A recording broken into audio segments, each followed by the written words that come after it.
Setelah tanggal jatuh tempo untuk pencairan giro tersebut blong, kosong, saya harus menjual aset yang ada, sebab saya yakin kita lahir ke dunia itu tidak bawa apa-apa, bahkan sehelai benang pun tidak dibawa. Jadi kalau misalkan saya harus kehilangan semuanya, saya ridho, saya sudah pasrah, saya serahkan semuanya kepada Sang Holik.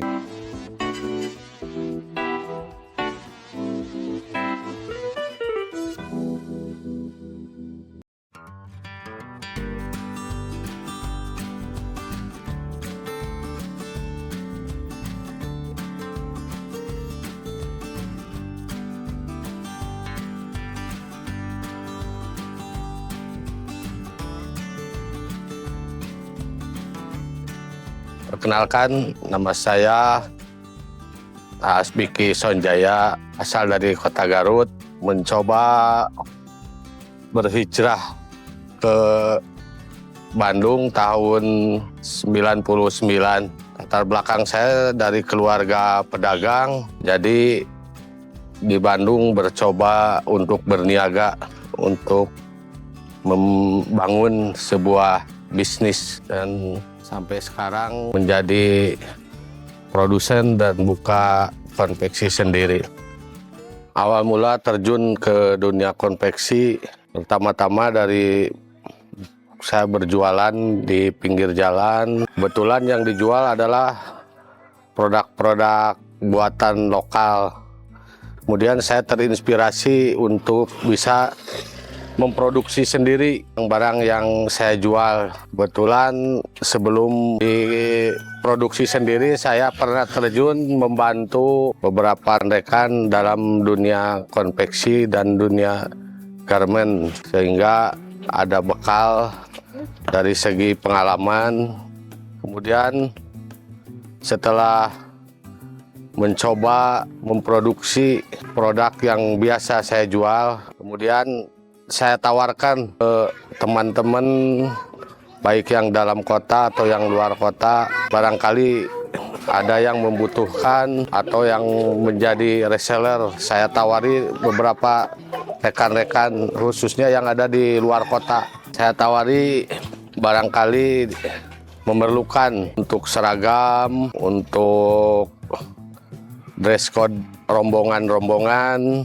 Kemudian saya coba juga menawarkan ke agen-agen yang ada di pasar Tanah Abang, di pasar-pasar yang ada di Jakarta. Terus setelah beberapa tawaran-tawaran ada yang merespon, saya memberanikan diri untuk mencari modal, mencari permodalan, dan mencoba memproduksi walaupun masih belum punya penjahit. Di rumah hanya bisa cutting. Kemudian untuk jahitnya saya cari tukang jahit rumahan yang berada di daerah Ciwidey, daerah Soreang, sehingga biaya produksi bisa lebih irit, tidak punya resiko untuk mesin jahitnya, untuk biaya produksi, untuk listriknya, untuk pekerjanya. Kalau dilempar di luar, resikonya sedikit. Jadi kalau kita ada pesanan, baru kita kasih. Kalau nggak ada pesanan, saya off dulu, sambil nunggu beberapa pesanan yang masuk. Setelah mencoba memasarkan ke agen-agen di Tanah Abang, alhamdulillah ada respon positif dari beberapa pedagang yang punya kios di Tanah Abang, sehingga dari situlah saya memberanikan diri untuk bisa produksi di rumah dengan mengontrak sebuah rumah yang ada di wilayah saya.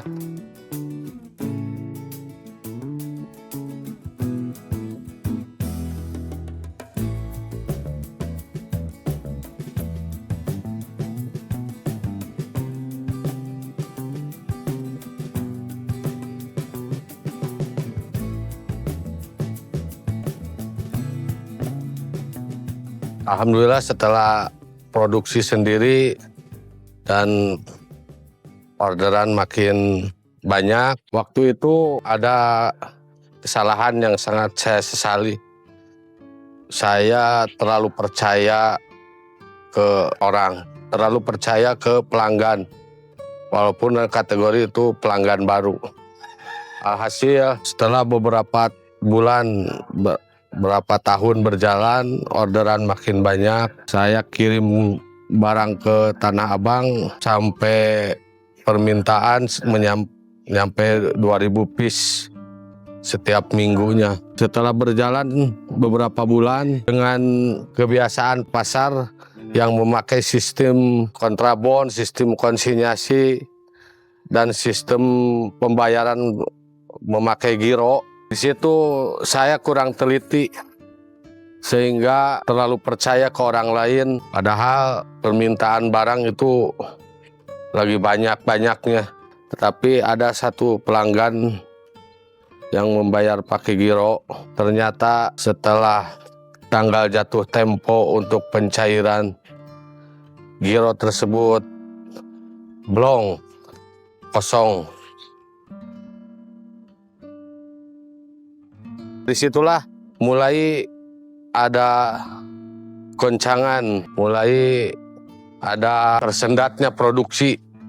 Dengan imbas satu pelanggan yang tidak jujur, saya jadi tidak bisa memenuhi pesanan dari pelanggan yang lain. Karena untuk biaya produksi, untuk belanja kain, untuk bayar pegawai, itu tersendat. Saya coba pertahankan kondisi tersebut, walaupun saya harus menjual kendaraan, harus menjual aset yang ada. Setelah kondisi tidak stabil, ditambah kondisi ibu kota waktu itu lagi banyak kekacauan, banyak demo mahasiswa di mana-mana. Alhasil pengunjung ke pasar Tanah Abang itu makin menurun. Yang biasanya seminggu bisa menjual 2000 piece, waktu itu sampai anjlok penjualan seminggu paling banyak 50 piece, 60 piece. Sementara biaya produksi tidak tertutup. Dengan berat hati saya memutuskan untuk menghentikan produksi.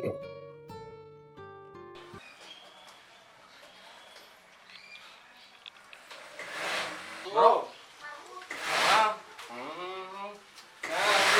dengan namakan acuk, iya lah. Namakan paham.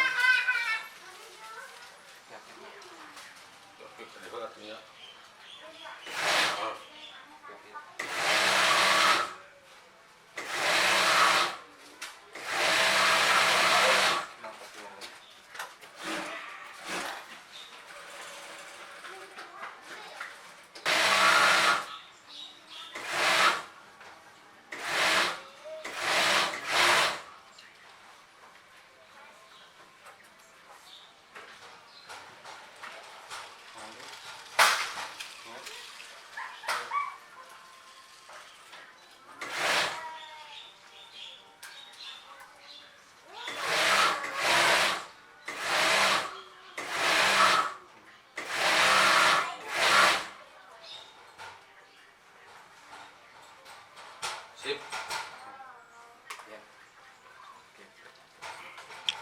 Setelah saya putuskan berhenti produksi, disitulah ujian demi ujian datang. Setelah aset dijual dengan sisa uang yang tidak begitu besar, saya mencoba untuk berusaha. Saya kembali ke pinggir jalan untuk berjualan. Sambil berjualan, ada rekan-rekan yang sesama penjual yang mengajak kerjasama.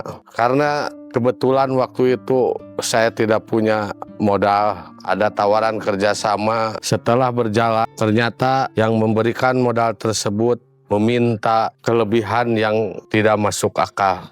Perjanjian awal kerjasama tersebut, kalau untung bagi hasil, kalau rugi sama-sama rugi. Tapi dalam kenyataan setelah berjalan beberapa bulan, ternyata modal yang dia berikan dikalikan dengan bagi hasil dan bunga, sehingga modal yang dia berikan pertama 5 juta, setelah beberapa bulan dia meminta dibalikin nyampe 30 juta.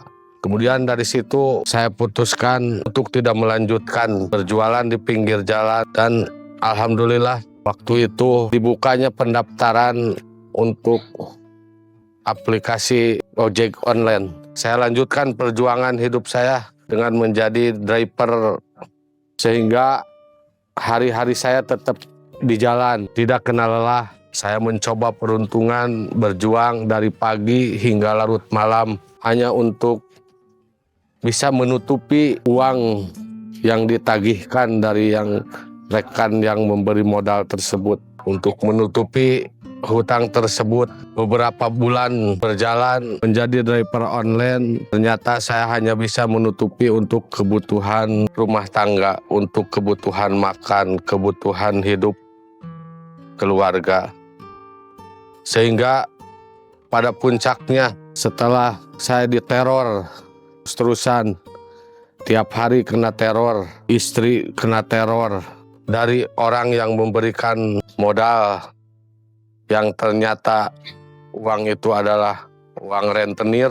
Saya punya prinsip, tidak ada jalan lagi kecuali saya harus menjual aset yang ada. Sebab saya yakin kita lahir ke dunia itu tidak bawa apa-apa, bahkan sehelai benang pun tidak dibawa. Jadi kalau misalkan saya harus kehilangan semuanya, saya ridho. Saya sudah pasrah, saya serahkan semuanya kepada Sang Holik.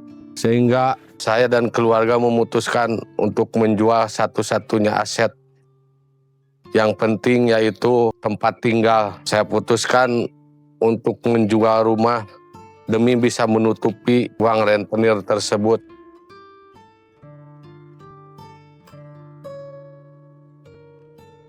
Alhamdulillah, qadarullah, saya dipertemukan dengan sesama jamaah di masjid yang kebetulan beliau telah mulai merintis membuka toko online, dan disitulah beliau memberikan ide untuk bisa memproduksi baju muslim, karena kebetulan beliau membuka toko online dan berjualan. Saya dipertemukan dengan sesama jamaah di masjid yang kebetulan beliau telah mulai membuka toko online. Disitulah beliau menyarankan untuk kembali saya memproduksi. Pada saat itu saya produksi baju muslim, dan saya tidak memasarkan, tapi hanya menyediakan untuk beliau.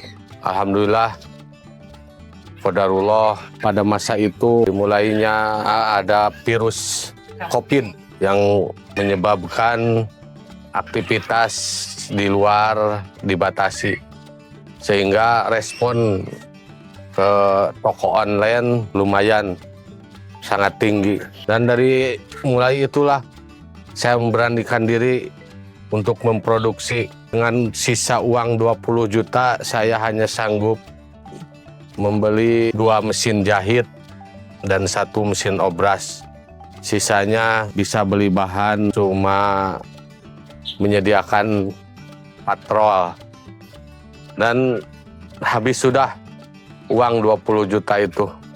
Dengan rasa yakin bahwa segala ikhtiar yang kita lakukan itu tidak akan membohongi hasil. Alhamdulillah, hari demi hari penjualan di toko online milik beliau semakin meningkat, sehingga terasa perkembangan dari mulai 6 warna saya tambah menjadi 7 warna, 8 warna. Alhamdulillah, seluruh barang yang telah kami produksi bisa laku terjual. Dari mulai itu saya berpikir untuk mulai mencari pekerja yang tetap. Saya sudah mencari informasi ke beberapa rekan. Alhamdulillah, ada rekan yang memberikan beberapa pekerja yang alhamdulillah yang pekerja itu loyal sampai sekarang. Dari mulai saya merintis hingga saat ini, itulah rekan seperjuangan, pekerja yang sudah saya anggap seperti keluarga sendiri. Dari mulai itu saya terpikir atas arahan beliau yang setelah lebih dulu membuka toko online, saya diarahkan untuk bisa buka toko online sendiri. Dan dari situlah mulai saya membuat toko online dengan dibimbing oleh beliau dengan menggunakan handphone yang sudah pecah, handphone yang sudah lemot, tapi saya paksakan karena saya yakin seluruh perjuangan, seluruh ikhtiar itu tidak akan membohongi hasil. Alhamdulillah, qadarullah, dari situlah awal kebangkitan. Ketika itu, samping orderan yang datang dari teman, dari rekan tersebut, toko online saya itu belum ada penglaris lah, belum ada pembeli satupun. Dengan saya coba memasang iklan di toko online dan beberapa promosi-promosi yang tersedia di aplikasi tersebut, alhamdulillah akhirnya toko online kami ada yang merespon, ada yang check out di toko online kami. Sedangkan kalau untuk pelanggan pertama di toko offline, saya rekan yang ada di, kebetulan yang beliau rekan yang ada di sekolah-sekolah, yang ada di instansi-instansi, saya memanfaatkan beliau-beliau untuk bisa menawarkan produk yang saya produksi dan saya menerima PO untuk barang-barang custom yang untuk instansi-instansi untuk seragam sekolah. Alhamdulillah, saya sebagai seorang istri dari awal hingga ke hari ini selalu mendoakan dan selalu memberikan dukungan untuk suami saya, terutama doa terbaik untuk beliau. Tantangan paling sulit yang saya rasakan hari ini ketika kita telah deal PO dengan jenis dan warna bahan tertentu, tapi di lapangan saya tidak menemukan bahan yang cocok dan warna yang cocok untuk PO, apalagi untuk kalau pelanggan yang tidak bisa kompromi. Ada yang pelanggan yang benar-benar harus real, warna, bahan. Mungkin itu salah satu tantangan yang paling sulit yang saya alami sekarang. Dan tantangan kedua, terkadang pesanan offline itu saya tidak memakai perjanjian pembayaran, sistem pembayaran. Kadang barang sudah jadi tapi belum ditebus, belum diambil. Sedangkan untuk pembayaran pekerja, penjahit, dan untuk biaya operasional harus tetap berjalan. Saya mengandalkan dari itu. Kalau di pasar online emang sudah pasti, tapi kadang untuk kali ini ada juga yang tidak sesuai dengan estimasi kita. Kadang perhitungan kita harus sudah masuk dananya, kenyataannya belum. Mungkin itu tantangan yang paling sulit untuk saat ini. Saran saya untuk yang mau memulai usaha di bidang konveksi harus disiapkan dulu mentalnya. Karena di samping modal, mental kita harus kuat. Kadang kita diuji di awal-awal membuka usaha konveksi, kadang diuji dengan komplainan-komplainan, kadang diuji dengan barang yang tidak laku terjual, kadang ujian datang dari pekerja, penjahit, itu kadang kalau tidak cocok, tidak sefrekuensi, chemistry-nya tidak nyambung dengan kita, itu juga merupakan ujian untuk awal-awal. Sebagaimana yang saya rasakan dari awal, setelah memulai usaha konveksi, ada beberapa pekerja yang sehingga menemukan pekerja yang sefrekuensi dan chemistry-nya nyambung itu saya rasakan udah berjalan beberapa kali gonta-ganti kerja, dan setelah 2 bulan 3 bulanan baru menemukan kerja yang sefrekuensi dengan kita. Harapan saya di dalam usaha konveksi ini, saya bisa lebih banyak memberi manfaat kepada sama orang-orang sekitar, sehingga harapannya saya bisa membuka lapangan pekerjaan untuk orang-orang di sekitar kita. Intinya harapannya dengan saya membuka usaha konveksi, saya lebih bisa bermanfaat untuk orang lain. Yakinlah bahwa sesuatu yang diberikan oleh Allah itu adalah yang terbaik buat kita. Jangan anggap keburukan yang kita alami itu buruk buat kita. Jangan anggap kebaikan yang kita alami itu belum tentu baik untuk kita. Maka yakinlah bahwa semua yang diberikan Allah kepada kita, itulah hal yang terbaik untuk kita. Sebagaimana Nabi Yusuf dimasukkan ke dalam sumur, itu hal yang buruk, tetapi membawa kebaikan sehingga dia bisa masuk ke istana. Tidak ada ikhtiar yang mengkhianati hasil. Jadi untuk para pemula tetap berusaha, tetap semangat, jangan lupa berdoa dan berikhtiar.